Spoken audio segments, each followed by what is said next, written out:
Welcome दोस्तों, एक बार फिर आप लोगों का स्वागत है मेरे यूट्यूब चैनल में। आज की जो अपील है वो है magic info solutions private limited की।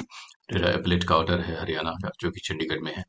और ये ऑर्डर है 2021 का गुरुग्राम अथॉरिटी का, जहाँ पे अपील में ये ऑर्डर को चैलेंज हुआ है। एग्जीक्यूशन एप्लीकेशन फाइल होती है डिक्री होल्डर के साथ, जो कि ऑर्डर है 2018 का। ये मैटर था एग्जीक्यूशन में पेंडिंग, जहाँ पे जजमेंट डेप्टर का जो ऑर्डर था 2018 में, उनको आर्ग्यूमेंट किए गए और बोला गया कि आप इंटरेस्ट के साथ इसका पेमेंट चुकाइए। जो एमसीएलआर रेट था 10.45% का, वो आपने देना था। ड्यू डेट अपोजिशन 17 की थी, मगर इनको 17 को पोजीशन ना मिलके 2018 में मिल गया। सो इनका यही ग्रीवेंस था, ग्राउस था, कि जो इनका पोजीशन है ये इनको टाइमली नहीं दिया गया, और इसीलिए वो रिफंड और रिफंड चाहते हैं सिर्फ।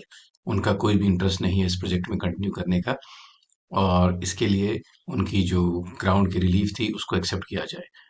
फिर उन्होंने एग्जीक्यूशन डाली account of delay position charges के लिए, और जो कि डिस्पोज कर दी गई विदाउट रिलीफ। सो पोजीशन की फैक्ट्स पे बात हुई, जहाँ पे 2018 में इनको फरवरी में ऑफर होता है, और एक लेटर दिखाई गई 2017 की, जहाँ पे कंप्लेनेंट ने साफ तौर पे मना कर दिया था पोजीशन लेने के लिए, क्योंकि ऑलरेडी डिले हो चुका था 1 से 1.5 साल की तकरीबन। और न्यूटेक की जजमेंट साफ तौर पे कहती है अगर डिले है सो आपको बिल्डर फोर्स नहीं कर सकता, you have unqualified right to seek refund. इसीलिए पैरा 21 पे डिग्री पे भी लिखा गया कि जो डिपॉजिटेड अमाउंट है is to be refunded to the complaint along with the prescribed interest. उसके बाद अथॉरिटी ने एक बार फिर ध्यान दिलाया 2018 का, जहाँ पे लेटर आती है और जो अमाउंट है उसका उसका प्रमोटर के वो रिफंड करना था।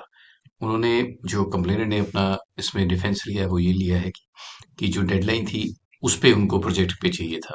डेडलाइन के बाद अगर कोई फ्लैट मिलता है, कोई प्रोग्रेस होता है, तो उसके लिए वो कंसर्न नहीं है, they don't want the project.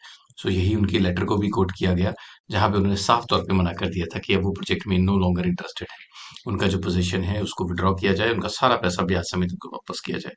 सो जब एपेलेट में ये चीज आई सामने, एपेलेट ने यही माना कि एग्जीक्यूटिंग कोर्ट ने वो एस्पेक्ट को कंसिडर ही नहीं किया है।